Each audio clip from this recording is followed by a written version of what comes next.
Hello दोस्तों, नमस्ते, नमस्कार। वेलकम टू गौरव जी के booster dose and target with Gaurav Kumar and smart study with Gaurav Kumar में आपका हार्दिक स्वागत करता हूं प्यारे बच्चे।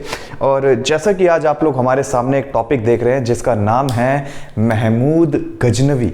आखिर महमूद गजनवी के बारे में हम लोग थोड़ा सा जानने की कोशिश करेंगे। कई बार हम लोगों ने अपने हिस्ट्री के बुक्स में या हिस्ट्री के सोर्सेज में बहुत बार पढ़ा है कि सर ये ऐसा बंदा था जो भारत में इसने 17 टाइम से ज़्यादा अटैक किया। 17 बार इसका मैक्सिमम अटैक माना जाता है भारत पे। मतलब इस बंदे ने भारत को एक ऐसी स्थिति बना कर रख दिया जैसे शमशान घाट हो, यानी लोगों की हत्याएं, लूटपाट, मार काट, सारा काम इस बंदे ने किया। इसीलिए इसको गाजी भी कहते हैं। गाजी वो बंदा होता था जहां पे मान के चलो इसके रास्ते में कोई आ जाए हिंदू धर्म का या कोई दूसरे धर्म का, ये उनको एक तो मुस्लिम धर्म बनाता था और उसके अकॉर्डिंग कोशिश करता था कि इसको एक तरीके से कौन सा टाइटल दिया जाए, गाजी का। मतलब बेसिकली गाजी कह के भी कह सकते हो, इसको पुकारा जाता था। थोड़ा सा हम लोग बात कर लेते हैं महमूद गजनवी के बारे में।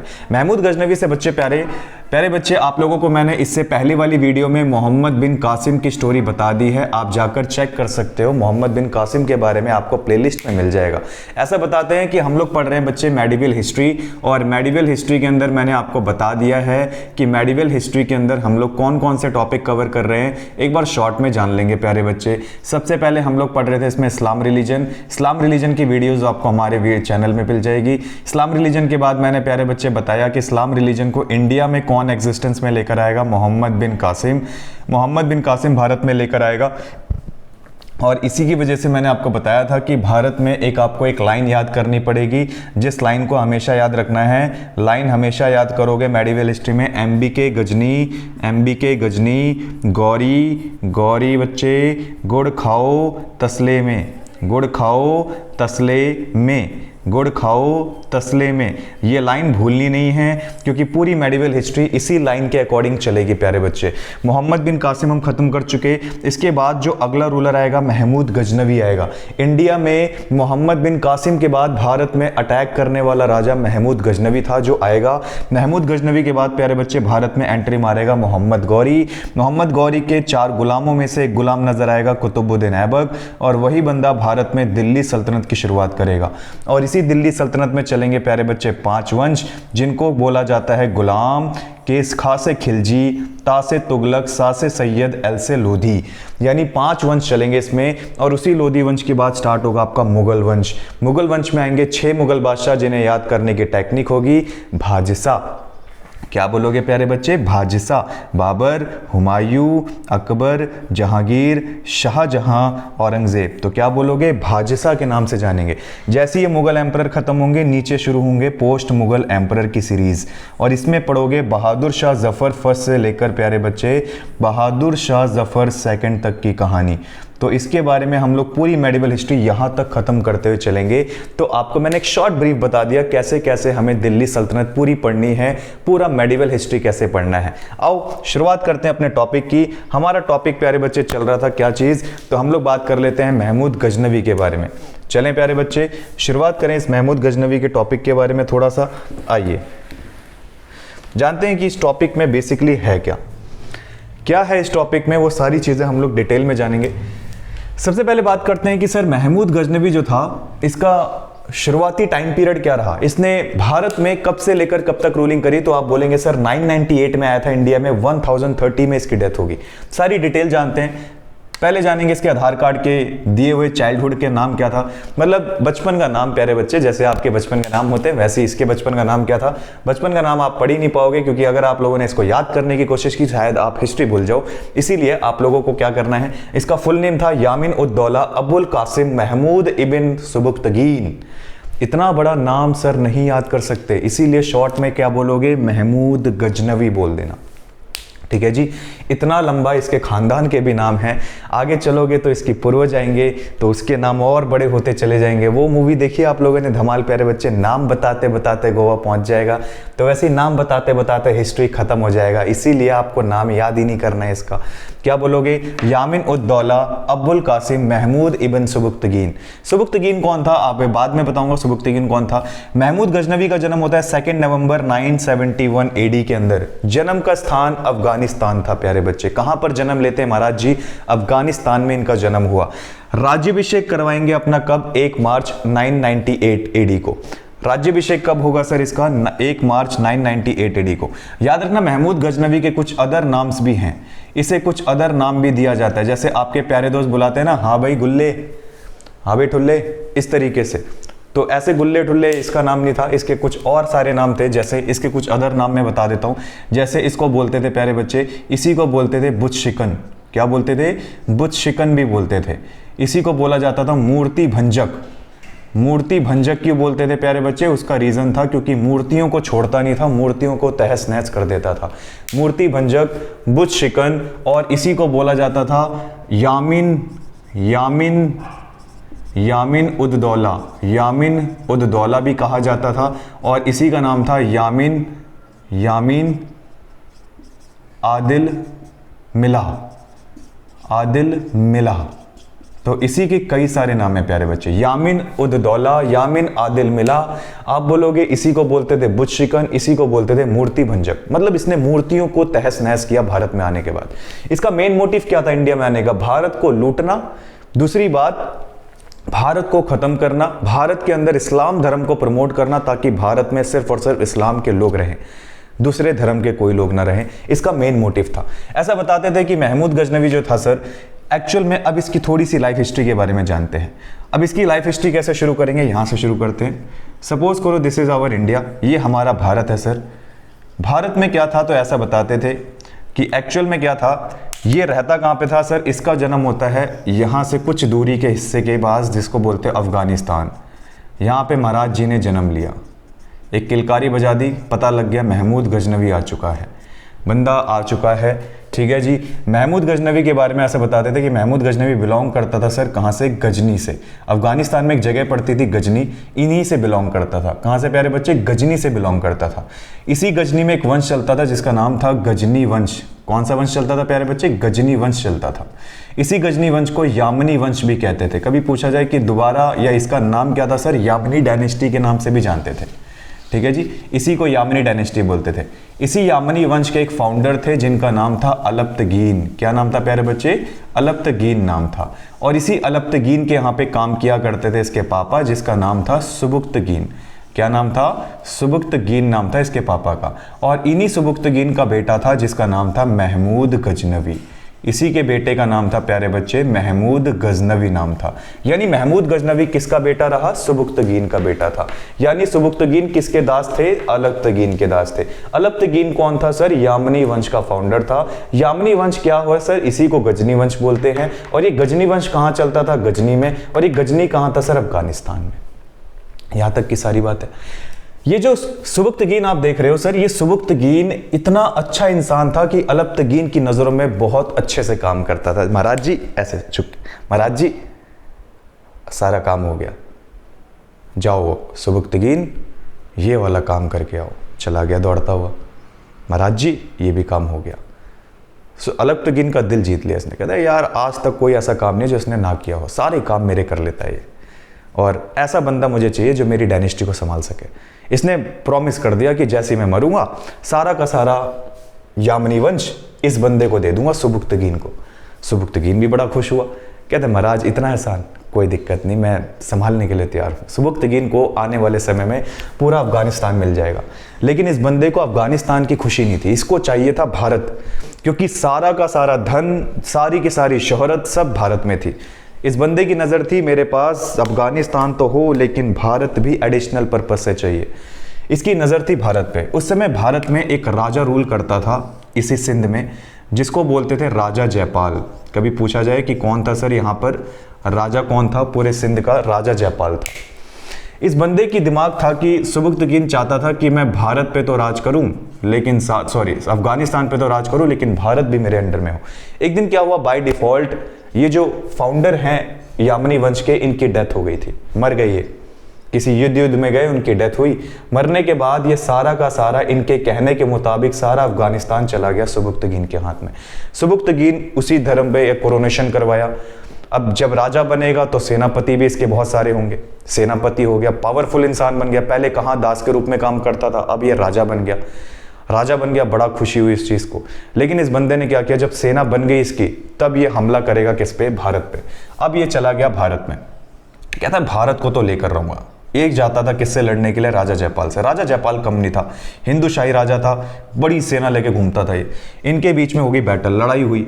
इधर खड़ा है राजा जयपाल, इधर खड़ा है आपका कौन सर, इधर खड़ा है आपका सुबुक्तगीन। तगड़ी लड़ाई हुई, मारपीट हुई, काट पाट हुआ, दोनों के बीच में इतनी तगड़ी लड़ाई हुई कि बेचारा सुबुक्तगीन हार गया। वापस चला गया सुबुक्तगीन, कहता है रुक, अगले साल फिर आऊंगा तुझे हराने के लिए, लेकिन ये भारत पे तो राज मेरा होगा। फिर आया बेचारा अगले साल, फिर आया, फिर लड़ाई हुई तगड़े से, फिर लड़ा, फिर हार गया, हारा फिर चला गया। जयपाल कहता है यार ये बंदा हारता है, बेशरम इंसान है, आए दिन आता है, दांत दिखा के चला जाएगा, लड़ता है नहीं, लड़ाई में इसका कोई ठिकाना नहीं है, इसे कम से कम लड़ना तो आना चाहिए, बेडंगा टाइप का इंसान है, आगे मुंह उठा के लड़ने के लिए। अबे ताकत तो होनी चाहिए कुछ, बिना ताकत के लड़ लोगे मुझसे? राजा जयपाल को अपनी ताकत पे घमंड था, इसने कहा कि आने दे, फिर लड़ लेंगे। फिर आया है, फिर लड़ा, फिर हार गया, चला गया बेचारा। जयपाल कहता है इसका किस्सा ही खत्म करना पड़ेगा सर। रोज आता है, रोज हार के चला जाता है, बेइज्जती अलग से करवाता है 4 लोगों के सामने, मेरे लोगों के सामने, मेरी खुद की बेइज्जती होती है। बताओ मैं ऐसे कमजोर आदमी से लड़ रहा हूँ। राजा जयपाल ने कहा इस बार आने दो, इस बार हराना नहीं, इस बार गर्दन ही उड़ा देंगे इसकी। आया, लड़ा, राजा जयपाल ने मार ही दिया सुबुक्तगीन को। जैसे ही मारा, जिस दिन मारा था वो समय था 998 AD का। 1998 में क्या करी, सुबुक्तगीन की हत्या करी। उस समय क्या था कि सर मैंने आपको बताया महमूद गजनवी 971 AD में पैदा हुआ था। ये समय चल रहा है सर कौन सा, 71 से चलो 98 तक, कितने साल हो चुके हैं?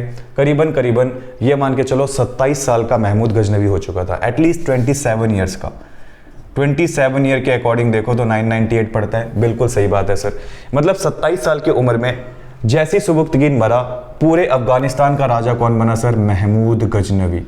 महमूद गजनवी जब बना राजा ना, तो इसने ये बात देख ली कि मेरे पिताजी की हत्या की गई है, और जिसने की है वो और कोई नहीं, वो भारत देश का राजा है। अब एक बात तो मेरे दिमाग में आ गई कि उस देश को बर्बाद कर दूंगा मैं। उठाया, मट्टी उठा के यूं लगाया, कहता है उस देश को बर्बाद करके ख़त्म कर दूंगा। राजा तो मरेगा मरेगा, भारत को बर्बाद करूंगा मैं, भारत तहस नहस करूंगा। ये इतना क्रोध में, इतने गुस्से में, मतलब इनने ठान रखी थी कि इस जयपाल नाम के राजा का नामो निशान मिटा देना है। गया बंदा, पूरी टोर में गया। इसने पहला अटैक मारा इंडिया के ऊपर 1000 AD में। कहता है ये नहीं बचेगा। जब ये आया सिंध पे, तो इसकी लड़ाई हुई राजा जयपाल से। जयपाल से लड़ा, जयपाल वर्सेस 1000 AD के अंदर जयपाल वर्सेस महमूद गजनवी। लड़ाई हुई तगड़ी सी, जयपाल और महमूद गजनवी में भिड़ंत हुई, इतनी तगड़ी हुई, लेकिन कोई नतीजा ही नहीं निकला। दोनों के दोनों एक दूसरे के खिलाफ तो लड़े, लेकिन कोई युद्ध का नतीजा नहीं निकला। दोनों का मैच हो गया ड्रॉ। महमूद गजनवी कहता है ये तो रहा मेरे शस्त्र का परिचय, आता हूँ कुछ समय के बाद, 1 साल के बाद फिर दिखाऊंगा तुझे अपनी ताकत का परिचय, कुछ समय रुक जा तू। जयपाल कहता है जा, तेरा बाप भी आता था मेरे से लड़ने के लिए, आए दिन रहता था उसको, आए दिन रोज हारता था। एक दिन परेशान आके तेरे बाप को ही मारा मैंने, ये खोल गया। कहता अगले साल देख तू मरा हुआ नजर आएगा इधर, और मैं नहीं मारूंगा, तेरी खुद की ताकत, तेरा खुद का घमंड तुझे मारेगा। अगले साल आया ये फिर 1001 AD में प्यारे बच्चे, 1001 AD के अंदर आया, और फिर लड़ाई हुई राजा जयपाल वर्सेस महमूद गजनवी। तगड़ी लड़ाई हुई। महमूद गजनवी ने पूरे के पूरे लोगों के सामने, इसी एरिया में सारे के सारे लोगों के सामने महमूद गजनवी ने क्या किया सर? महमूद गजनवी ने राजा जयपाल को हरा दिया। ऐसा हराया कि साम्राज्य में 4 लोगों के सामने, वहां के लोगों के सामने, प्रजा के सामने जयपाल की बेइज्जती हो गई। इसको घमंड था, गुरूर था अपने उस पर, ताकत पर। तो इस बंदे ने क्या किया, वहां पे जल रही थी आग तगड़ी तरीके से, इसे संभाला नहीं गया, लोगों ने थूकना शुरू किया इसके ऊपर, तो ये सहन नहीं कर पाए, ये जलती हुई आग में जाके कूद गया। कहता है यही तो था मेरा मेन मोटिव, मैं तुझे मारता तो मेरे को दिल को तसल्ली नहीं मिलती, मैं चाहता हूँ तेरा घमंड तुझे मारे, तुझे घमंड ही नहीं मारा। इस चक्कर में राजा जयपाल क्या हुआ, खुद सुसाइड करता है, और 1001 AD में इसकी डेथ होती है। महमूद गजनवी तो जब 2 साल आया था ना, अब तो इसको पता लग गया कि भारत में धन बहुत है। अब तो पहले पिता की मौत का बदला लिया, अब भारत को लूटना था, भारत को नुकसान पहुंचाने के लिए आएगा। अब अटैक करेगा 1006 AD में। आया भारत के अंदर, किस रास्ते से आया सर? इसी रास्ते को फॉलो करेगा, और बीच में आएगा खैबर पास। एक पास आता था बीच में, जिस पास का नाम था प्यारे बच्चे खैबर पास। इधर पड़ता था ये, एक खैबर पास था, मतलब दर्रे होते हैं ना जो पहाड़ को काट के बनाए जाते हैं, खैबर पास आया था इधर। इसी रास्ते को काट के जब ये निकला तो सबसे पहला जो स्टेट पड़ा ये हरियाणा स्टेट पड़ा इसके सामने। हरियाणा को क्रॉस करता हुआ निकल गया। 1006 ईडी में हरियाणा को क्रॉस करते हुए हिमाचल तक पहुंच गया। हिमाचल में पहुंच गया। ऐसा बताते हैं कि खैबर पास से पहले ये बीच में मिल गया था 1006 ईडी में आनंद पाल से मुलाकात होगी इसकी। यहाँ पे खैबर पास क्रॉस नहीं कर पाया था, ये पहले ही आनंद पाल से मिल गया। आनंद पाल वर्सेस महमूद गजनवी के बीच में लड़ाई हुई। सर ये कौन था आनंद पाल? ये राजा जयपाल का बेटा था। कहते तेरे बाप को तो जिंदा छोड़ दिया था लेकिन तू तो मारा जाएगा। इसको वहीं काट दिया, इसको मारा। अगले साल आया 1008 एडी में, आएगा इसी रास्ते से आएगा। इस बार खैबर पास को क्रॉस करेगा और हरियाणा को क्रॉस करता हुआ हिमाचल में अटैक करता है। हिमाचल में पहुंच गया जगह पे नगरकोट जगह पे पहुंचा तो वहीं पर एक टेम्पल था, नगरकोट टेम्पल। उसी नगरकोट जगह पे क्या था सर? एक नगरकोट का टेम्पल था। उस नगरकोट टेम्पल पे इस बंदे ने क्या किया? तोड़ फोड़ करनी शुरू करी, अटैक किए, पूरे के पूरी मूर्तियां तोड़ दी। इसीलिए इसको टाइटल क्या देते हैं? बुश शिकन। सारी की सारी भगवानों की मूर्तियों को तहस नहस करता था। धन उठाया, लूटा पाटा करा, जमा और निकल गया। यहाँ से निकलता था, आगे नहीं जाता था। सारा धन वापस पहले रख कर आता था अफगानिस्तान में। फिर अगले साल आएगा 1012 से लेकर 13 एडी के बीच में, 1012 से लेकर 13 एडी के बीच में। और फिर जब आता है खैबर पास से तो इसको पता लगता है यार हरियाणा में नहीं, हरियाणा भी तो पूरा का पूरा हरि का क्षेत्र है, यानी यहाँ पर भी धन पक्का मिलेगा। ये घुस गया हरियाणा के उस वाली जगह पे जहाँ पर हुई महाभारत की लड़ाई, यानी एंट्री मार दी कुरुक्षेत्र में एक जगह पड़ती है जिसे बोलते हैं थानेसर में एंट्री मार जाता है 1012 से 13 एडी में। थानेसर में पहुंचा तो वहाँ पर एक टेम्पल था जिसका नाम था क्या बच्चों? महादेव, या कह सकते हो चक्र स्वामी जी का टेम्पल था। वो चक्र स्वामी जी के मंदिर पे इसने अटैक कर दिया। ये चक्र स्वामी जी का जो मंदिर था एक्चुअल में यहाँ पर मूर्ति थी महादेव जी की मूर्ति के ऊपर क्या किया इसने? अटैक किया। और उसके बाद जितना धनपान था सब लूटपाट के यहाँ से निकल गया। ये आता था ना, लूटपाट करके वापस चला जाता था, आगे नहीं जाता था। इसको पता था आगे जाऊंगा तो दूसरे लोग लूट लेंगे मुझे, इसीलिए लूट कर धन रख कर आता था, फिर खाली हाथ आता था। फिर एंट्री करेगा नेक्स्ट में 1014 से लेकर सर 1015 के बीच में उज्जैन में पहुंच गया। इस बार उज्जैन में पहुंचेगा प्यारे बच्चे, इस बार उज्जैन में पहुंचेगा मध्य प्रदेश, एमपी में पहुंचा। यहाँ पर लूटपाट करी, उज्जैन के टेम्पलों में लूटपाट करी, मूर्तियां तोड़ी, वापस चला गया लूटपाट करके। 1018 से लेकर 19 के बीच में इस बार ये एंट्री कर जाता है प्यारे बच्चे कन्नौज तक।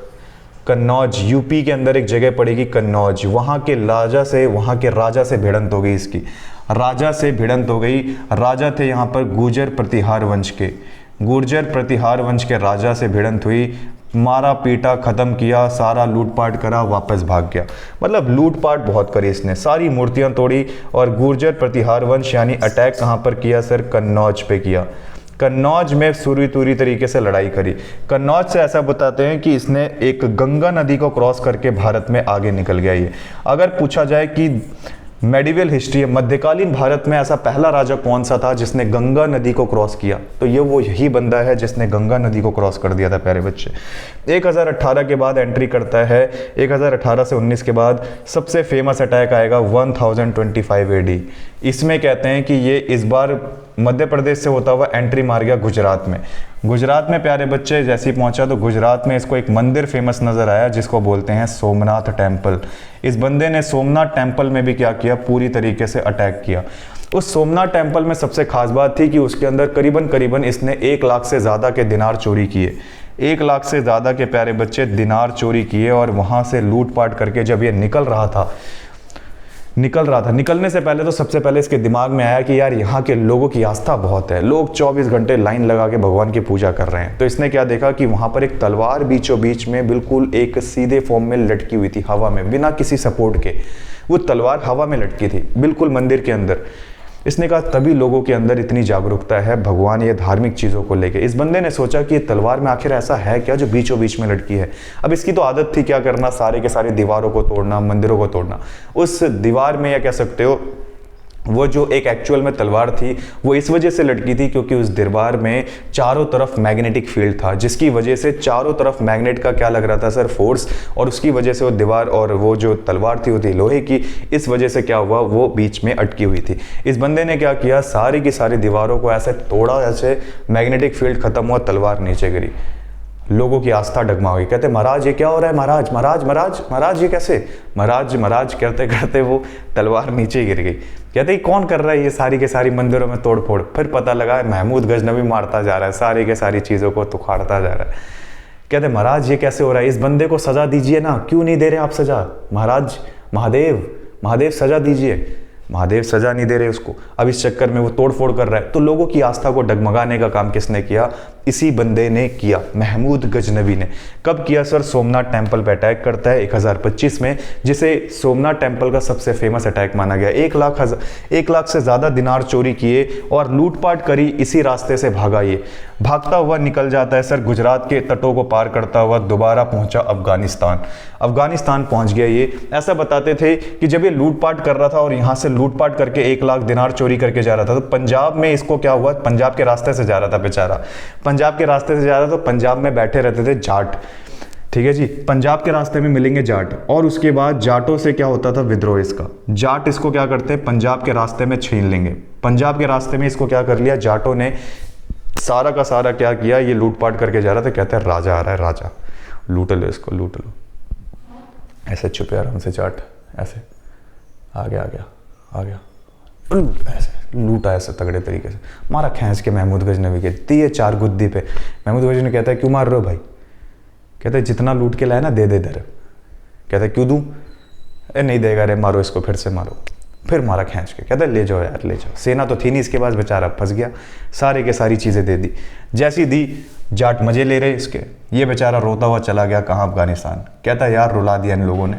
इसने कहा कि ऐसे कैसे रहूँगा मैं, इतने सारे अटैक किए, जयपाल तक को नहीं छोड़ा मैंने, ये कौन से खेत की मूलियाँ हैं। आएगा फिर से 1027 में, आया पूरी सेना के साथ 1027 AD में।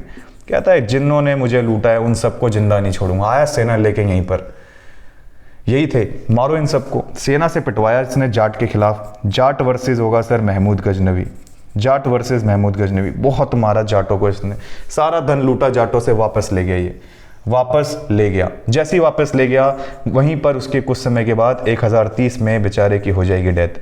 1030 AD में प्यारे बच्चे क्या होगी, महमूद गजनवी की डेथ होगी।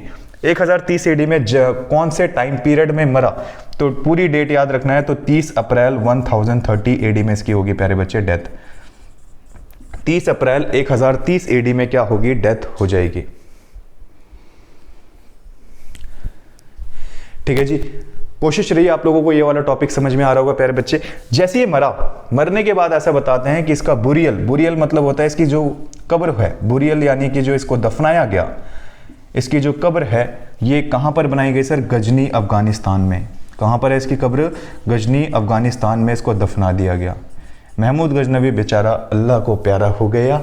ठीक है जी, अब कंडीशन यहाँ पर एक बात और आती है कि महमूद गजनवी जब मरा तो महमूद गजनवी के इसके बेसिकली 4 दरबारी कवि, 3 कौन से सर, 3 दरबारी कवि, तो 3 दरबारी कवियों में नाम लिख लेना। पहले का नाम था प्यारे बच्चे, पहले का नाम था उतबी अलबरूनी, एक का नाम था फिरदौसी, एक का नाम था प्यारे बच्चे फिरदौसी।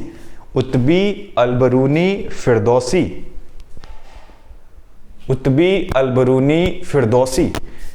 उतबी ने लिखी थी प्यारे बच्चे, इसी ने किताब लिखी थी जिसका नाम था चचनामा। कभी पूछा जाए उतबी ने कौन सी किताब लिखी तो बता देना चचनामा। चचनामा का फारसी ट्रांसलेशन किसने किया तो बता देना सर, इसका फारसी ट्रांसलेशन किया अली अहमद ने, अली अहमद ने किया सर, अली अहमद ने। अलबरूनी ने लिखी प्यारे बच्चे किताबुल हिंद, किताबुल हिंद, किताबुल हिंद लिखी इसने। पूछा जाए कि किताबुल हिंद किसकी है बता देना अलबरूनी की है। फिरदौसी ने प्यारे बच्चे लिखी शहनामा, शहनामा इसने लिखी। फिरदौसी ने क्या किया कि जो दरबारी कवि होते थे ना, दरबारी कवि हमेशा राजाओं के बारे में पूरी डिटेल रखते थे। कभी आप बोलोगे ना कि इन राजाओं के बारे में सबसे अच्छे से कौन जानता है? तो बता देना सर, सबसे अच्छे दरबारी कवि जानते थे, क्योंकि यही सबसे ज़्यादा राजा के आसपास रहते थे। एक असिस्टेंट समझ लो इनको, ठीक है जी। तो इनमें से एक फिरदौसी था जो महमूद गजनवी का काफ़ी करीबी था। तो एक दिन महमूद गजनवी से अपने दरबार में बोल दिया, महमूद गजनवी ने दरबार में बोल दिया कि फिरदौसी, तुम मेरे बारे में जितना जानते हो, मेरे बारे में पॉजिटिव बातें करो, मेरी तारीफ़ करो। मेरे तारीफ़ करने की या तारीफ़ सुनने की बड़ी शौक़ है। उस समय इस्लाम में इस तारीफ़ को क्या बोलते थे ये लोग? खुतबा। कहते हैं मेरे लिए खुतबा पढ़ो, तुम मेरे खुतबा पढ़ो और मेरे लिए खुतबा के बारे में लिखो, मेरी खुतबा लिखो सब। तो फिरदौसी कहते हैं महाराज मैं खुतबा लिख तो दूंगा आपके लिए, मतलब तारीफ़ लिख तो दूंगा, लेकिन उसके बदले मुझे क्या मिलेगा?